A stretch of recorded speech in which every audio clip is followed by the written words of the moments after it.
የምድር ስፋትና የድንበሮች መራራቅ ሳይበግረው ስደትን ወደ ስኬት ፈተናን ወደ ድል ለመቀየር በየቅዱ የሚንከራተተው የኢትዮጵያ ልጅ ቁጥር ከጊዜ ወደ ጊዜ እየጨመረ መጥቷል። ይህ በየትኛውም የዓለም ዳርቻ የሚኖሩ ወገኖቻችን የኑሮ ውጣ ውረድ፣ ባህሪ፣ ስኬት፣ የውስጥ ስነ ልቡና በምስልና በድምጽ አስደግፎ በጥልቀት ለመቃኘት የተሰናዳው አዲሱ የዩቲዩብ መርሃ ግብራችን ዛሬ የመጀመሪያ ክፍሉን ይዞላችሁ ብቅ ብሏል። ዘወትር አርብ ምሽት በምስል መስኮታችሁ ብቅ የሚለው የኢትዮጵያ ልጆች በዓለም ዙሪያ የተሰኘው አዲሱ ዝግጅታችን በናፍቆትና በጥንካሬ መካከል የሚንገላታውን የኢትዮጵያ ልጅ የስደት ህይወት ገጽታ በየሳምንቱ ፍትፍት አድርጎ ይተነትናል። በዓለም ላይ በሙሉ የጨው ዘር ሆኗል የሚባል ለኢትዮጵያዊ ወገናችን የዚህ ዝግጅት የዘወትር ትኩረት ይሆናል። ዛሬ በመጀመሪያው የስርጭት ክፍላችን የጉዟችን መነሻ የምትሆነው ሰሞኑን አዲስ የሰራተኞች ቅጥር መመሪያ አውጥታ እጅግ በርካታ የሀገራችንን ልጆች ቀልብ የሳበችው የመካከለኛው ምስራቁ ሀገር ኩዌት ናት። የአፈራችንን አንዳንድ አፈሮች ፍለጋ ላፍታ ኩዌት ዘልቀናል። እነሆ አብረን እንታደም። ዓለም አቀፉ የፍልሰት ድርጅት በቅርቡ ይፋ ባደረገው የዓለም የፍልሰት ሪፖርት መሰረት በኩዌት ምድር የሚኖሩ የኢትዮጵያ ልጆች ቁጥር ከቅርብ ዓመታት ወዲህ ከ100 ሺህ በላይ እንደደረሰ ይገምታል። ይህ ቁጥር የሁለቱን ሀገራት ማህበራዊ ትስስር እጅግ የጠበቀ እንደሚያደርገው የሚገልጸው ይኸው ሪፖርት አብዛኞቹ ፍልሰተኞች በተለይም ወጣት ሴቶች በቤት ውስጥ ሰራተኝነት ዘርፍ የተሰማሩ መሆናቸውን ያሳያል። ይሁን እንጂ ባለፉት ጥቂት ዓመታት ውስጥ የወንዶች ቁጥርም በከፍተኛ ደረጃ እየጨመረ የመጣ ሲሆን እነሱም በአሽከርካሪነት፣ በሆቴል አገልግሎት፣ በግንባታና በጥበቃ ስራዎች ላይ ተሰማርተው ይገኛሉ። ይህ የሰው ኃይል ፍሰት በአገሪቱ ኢኮኖሚ ውስጥ የራሱን አሻራ እያሳረፈ ቢሆንም ከጀርባው ግን እልፍ የናፍቆት የስራ ጫናና የማንነት ትግል ታሪኮችን አዝሏል። አረብ ኒውስ የተሰኘው ታዋቂ የመካከለኛው ምስራቅ የዜና ማዕከል በኩዌት ስላለው የውጭ ዜጎች አኗኗር ባጠናው ሰፊ ዘገባ መሰረት በሴቶቹና በወንዶቹ የኢትዮጵያ ልጆች መካከል የሚታየው የምቾትና የነጻነት ደረጃ ሰፊ ልዩነት አለው። በቤት ውስጥ ስራ የተሰማሩት ሴቶች መጠለያ፣ ምግብና ሕክምና ከአሰሪዎቻቸው የሚያገኙ ቢሆንም የስራ ሰዓታቸው ረጅም መሆንና ከቤት የመውጣት ነጻነታቸው መገደብ ከፍተኛ ስነ ልቦና ጫና ይፈጥርባቸዋል። በአንጻሩ ወንዶቹ የራሳቸውን ቤት ተከራይተው ስለሚኖሩና የስራ ሰዓታቸው የተገደበ በመሆኑ የተሻለ የማህበራዊ ህይወትና የነጻነት ምቾት እንዳላቸው ዘገባው ያመለክታል። ይሁን እንጂ ወንዶቹ የቤት ኪራይ፣ የምግብና የትራንስፖርት ወጪዎችን ሙሉ በሙሉ ራሳቸው ስለሚሸፍኑ ከገንዘብ ቁጠባ አንጻር ከሴቶቹ ይልቅ ለከፋ ኢኮኖሚያዊ ውጥረት እንደሚጋለጡ ይሄው ጥናት በዝርዝር አስቀምጧል። ዘ ኒውዮርክ ታይምስ ጋዜጣ በአረብ ባህረ ሰላጤ ሀገራት የሚከፈለውን የሰራተኞች ደሞዝ አስመልክቶ ባወጣው አንድ የምርመራ ጽሑፍ መሰረት በኩዌት የሚኖሩ የቤት ሰራተኞች አማካይ ወርሃዊ ደሞዝ ከ300 እስከ 450 የአሜሪካ ዶላር አካባቢ ይገምታል። የዝግጅት በተቀረጸበት ቀን ምንዛሬ መሰረት በአማካይ ወደ 50 ሺህ የኢትዮጵያ ብር ገደማ ማለት ነው። እንደ ሆቴል አሽከርካሪነትና የጥበቃ ስራ ባሉ ከቤት ውጭ በሚከናወኑ ዘርፎች የተሰማሩት ወንዶች ደግሞ እንደ ስራው ባህሪ ከባለሙያ እስከ 550 ዶላር ሊያገኙ እንደሚችሉ ጋዜጣው ይገልጻል። ይህ የሚገኘው ገቢ ወደ ኢትዮጵያ ለሚላከው የውጭ ምንዛሬ ትልቅ እገዛ እያደረገ ቢሆንም ሰራተኞቹ ከሚያደርጉት ከፍተኛ የአካልና የስነ ልቡና መስዋዕትነት አንጻር ሲመዘን አሁንም ሰፊ የክፍያ ማሻሻያ እንደሚያስፈልገው የዓለም አቀፉ የሰራተኞች ማህበር መረጃዎች ያሳያሉ። ቢቢሲ የዜና አገልግሎት የኢትዮጵያና የኩዌትን ዲፕሎማሲያዊ ታሪክ ባስነበበበት ዘገባው መሰረት የሁለቱ ሀገራት ይፋዊ ግንኙነት የተጀመረው በ20ኛው ክፍለ ዘመን አጋማሽ ላይ ነበር። በተለይም የኢትዮጵያ መንግስት በኩዌት ኤምባሲውን ከከፈተበት ጊዜ ጀምሮ ግንኙነቱ ይበልጥ የጠነከረ ሲሆን በሁለቱ ሀገራት መካከል በርካታ የሰራተኞች ስምምነት ሰነዶች ተፈርመዋል።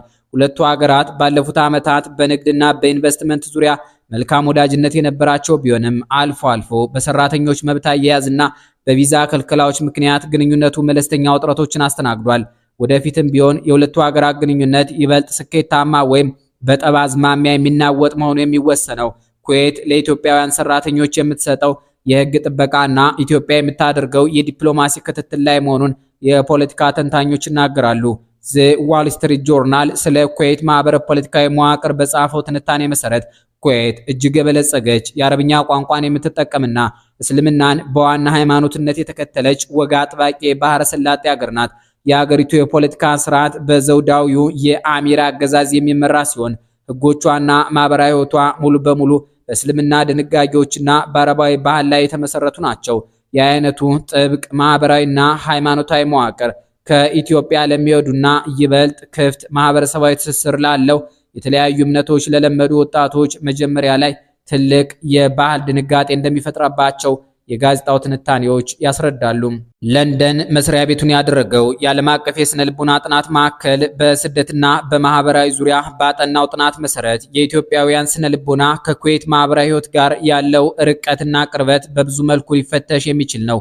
የኢትዮጵያ ልጆች ባህል በጋራ መኖር፣ መረዳዳት፣ ስሜትን በነፃነት መግለጽና ሃይማኖታዊ በዓላትን በደመቀ ሁኔታ ማክበር ላይ የተመሰረተ ነው።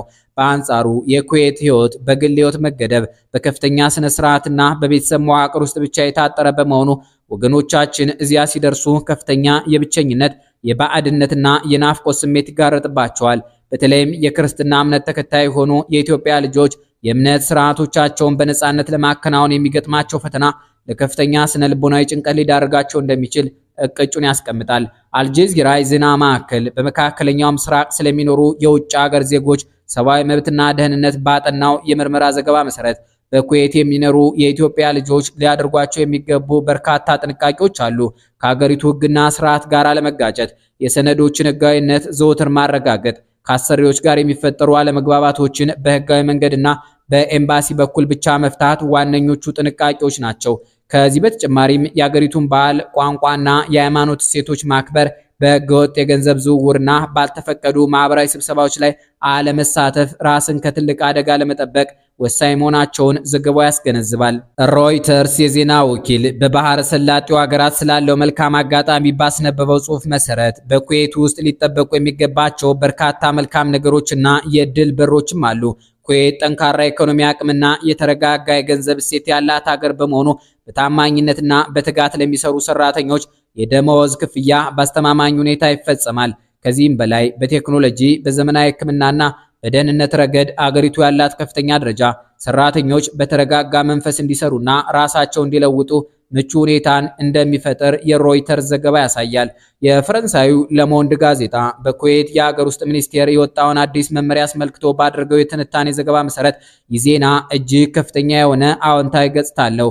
መመሪያው ኢትዮጵያን ጨምሮ ከ10 ሀገራት የቤት ሰራተኞችን በህጋዊ መንገድ ለመቅጠር መፍቀዱ ከዚህ ቀደም በደላሎችና በህገ ወጥ አሻጋሪዎች አማካኝነት ይፈጸም የነበረውን የሰዎች ዝውውርና እንግልት በእጅጉ ይቀንሰዋል።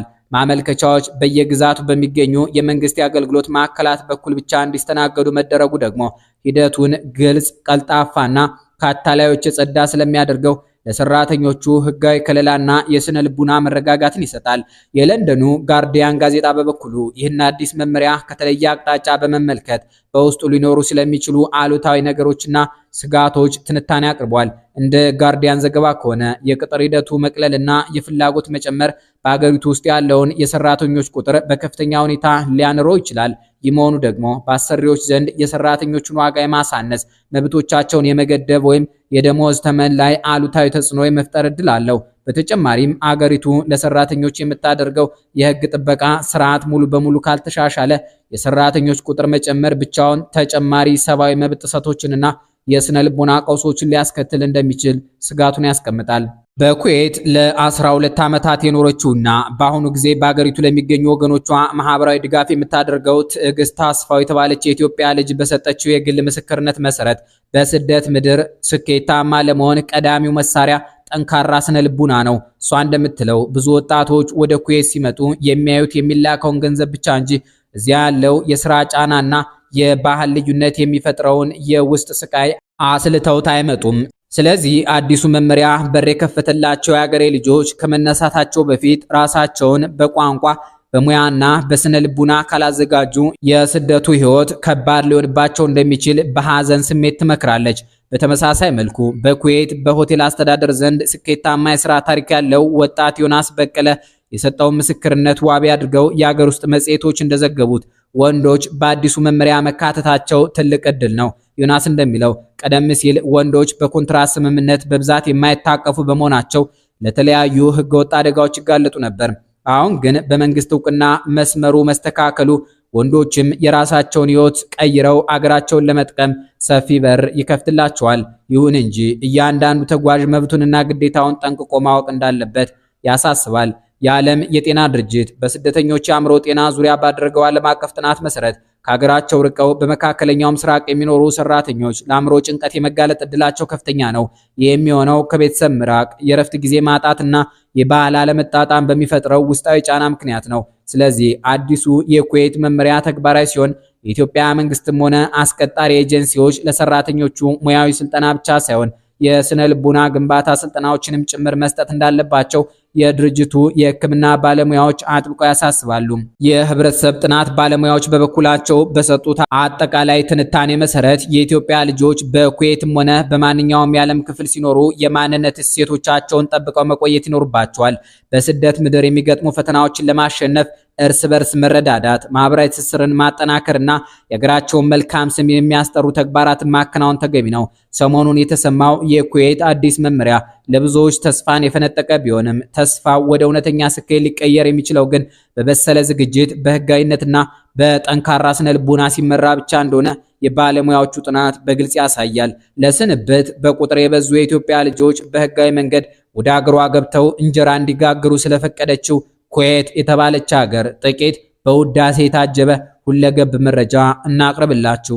በታሪክ መጽሐፍ ውስጥ በእንቁ ማጥመድና በባህር ላይ ንግድ የምትታወቀውና ዛሬ ጥቁር ወርቅ በሚሰኘው የነዳጅ ሀብቷ የዓለምን ምጣኔ ሀብት የምታናውጠው ኩዌት በቆዳ ስፋቷ አነስተኛ ብትሆንም በውስጧ የያዘችው ታሪክና አቅም ግን እጅግ ግዙፍ ነው። በምስራቅ አረቢያ ባህረ ሰላጤ ጫፍ ላይ በኢራቅና በሳውዲ አረቢያ መካከል የተሸጎጠችው ይህቺ የበረሃ እንቁ በዓለም ላይ ካሉ እጅግ ከፍተኛ ዋጋ ያላቸው የገንዘብ እሴቶች መካከል ቀዳሚውን ስፍራ የያዘች ድንቅ ሀገር ናት። የኩዌት ይፋዊ የገንዘብ መገበያያ የኩዌት ዲናር በመባል ይታወቃል። ይህ ገንዘብ በዓለም ላይ ካሉ የገንዘብ አይነቶች ሁሉ እጅግ ውድና ከፍተኛ ዋጋ ያለው ቀዳሚው ምንዛሬ ነው። የኩዌት ዲናር የዓለምን የገንዘብ ገበያ በበላይነት ሊመራ የቻለበትና ዋጋው እጅግ ውድ የሆነበት ዋናው ምክንያት አገሪቱ ያላት ግዙፍ የነዳጅ ሀብትና የተከተለችው ጥብቅ የኢኮኖሚ ስርዓት ነው። ኩዌት በዓለም ላይ ካለው አጠቃላይ የነዳጅ ክምችት ውስጥ ከፍተኛውን ድርሻ የምትይዝ ሲሆን ነዳጇን ለዓለም ገበያ የምታቀርበውን በከፍተኛ መጠን ነው።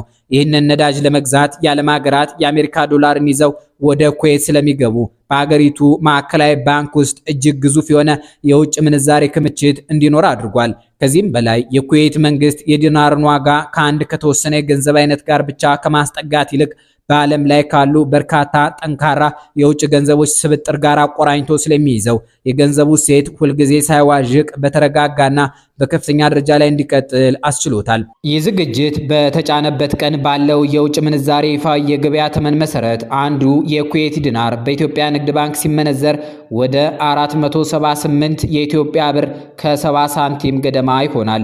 ይህ ተመን የዕለቱን የገበያ መዋዠቅ ተከትሎ በጥቂቱ ሊቀያየር የሚችል ቢሆንም የኩዌት ዲናር አሁንም በኢትዮጵያ ብር ላይ ያለው የበላይነት እጅግ ከፍተኛ መሆኑን ያሳያል። ኩዌት ከአሸዋማው በረሃዋ ስር የሚፈልቀው የነዳጅ ሀብት አገሪቱን የዘመናዊነትና የብልጽግና ማማ ላይ የሰቀላት ቢሆንም ከግዙፎቹ ሰማይ ጠቀስ ህንፃዎቿ ጀርባ ግን ጥንታዊውን የአረብ ባህል፣ የእስልምና እምነት እሴቶችንና የባህረ ሰላጤውን ወግ አጥባቂ ማንነት በጥብቅ አቅፋ የያዘች ምስጢራዊት ምድር ናት። ዘ ዋል ስትሪት ጆርናል ስለ ኩዌት ማህበረ ፖለቲካዊ መዋቅር በጻፈው ትንታኔ መሰረት የሀገሪቱ የፖለቲካ ስርዓት በህገ መንግስታዊ ንጉሳዊ አገዛዝ የሚመራ ሲሆን በአሚሩ ጠንካራ መሪነትና በባህረ ሰላጤው ሀገራት ዘንድ የመጀመሪያው በሆነው ንቁ የፓርላማ ስርዓቷ ትታወቃለች። በሀገሪቱ ውስጥ የሚኖሩት 5 ሚሊዮን የሚጠጉ ነዋሪዎች ሲሆኑ ከነዚህ መካከል ዜጎቿ ቁጥራቸው አነስተኛ ሲሆን ከአጠቃላይ ህዝቧ 70 በመቶ የሚሆነው ግን ከውጭ ሀገር የሄደ የሰው ኃይል ነው። ይህ ስብጥር አገሪቱን የተለያየ ባህል፣ ቋንቋና የህይወት ታሪክ ያላቸው የዓለም ልጆች መገናኛ ድልድይ ያደርጋት ቢሆንም ዋነኛው የአገሪቱ መግባቢያ ቋንቋ ግን አረብኛ ነው። እስልምናም የአገሪቱ ይፋዊ እምነትና የህጎቿ ሁሉ መሰረት ሆኖ ያገለግላል። ሮይተርስ የዜና ወኪል በባህረ ሰላጤው ሀገራት ስላለው መልካም አጋጣሚ ባስነበበው ጽሑፍ ተመስርቼ ኩዌት ለእናንተ የሀገሬ ልጆች የናፍቆትና የደስታ የፈተናና የስኬት ድብልቅልቅ ስሜት የሚንጸባረቅባት ምድር መሆኗን አውቄያለሁ። ለስራ ወደዚያ የሚተሙት ወገኖቻችን ከእናት ሀገራቸው አረንጓዴ ተፈጥሮ፣ ማህበራዊ ትስስርና የሃይማኖት ነጻነት ወጥተው ቃናውን ወደማያውቁት አረብኛ ቋንቋ፣ የበረሃ ሙቀትና ጥብቅ ወደሆነው የአኗኗር ዘይቤ ሲገቡ ትልቅ የስነ ልቡና ትግል ይገጥማቸዋል። ይሁን እንጂ የኩዌት ምድር በትጋት በታማኝነትና በእውቀት ለሚሰሩ የኢትዮጵያ ልጆች ህልማቸውን የሚያሳኩበት፣ ቤተሰቦቻቸውን የሚደግፉበትና አዲስ የህይወት ምዕራፍ የሚቀይሩበት አስተማማኝ የለውጥ መድረክ ሆና ማገልገሏን ቀጥላለች።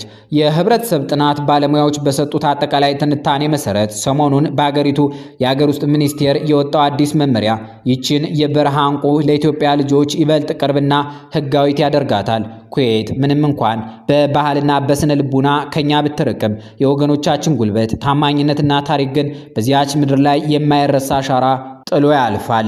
አርብ ምሽት 12 ሰዓት ላይ በኢትዮጵያ ሰዓት አቆጣጠር በምስል መስኮታችሁ ብቅ የሚለው ይህ የኢትዮጵያ ልጆች በዓለም ዙሪያ የተሰኘው ዝግጅታችን የመጀመሪያ ክፍል በዚህ ይጠናቀቃል።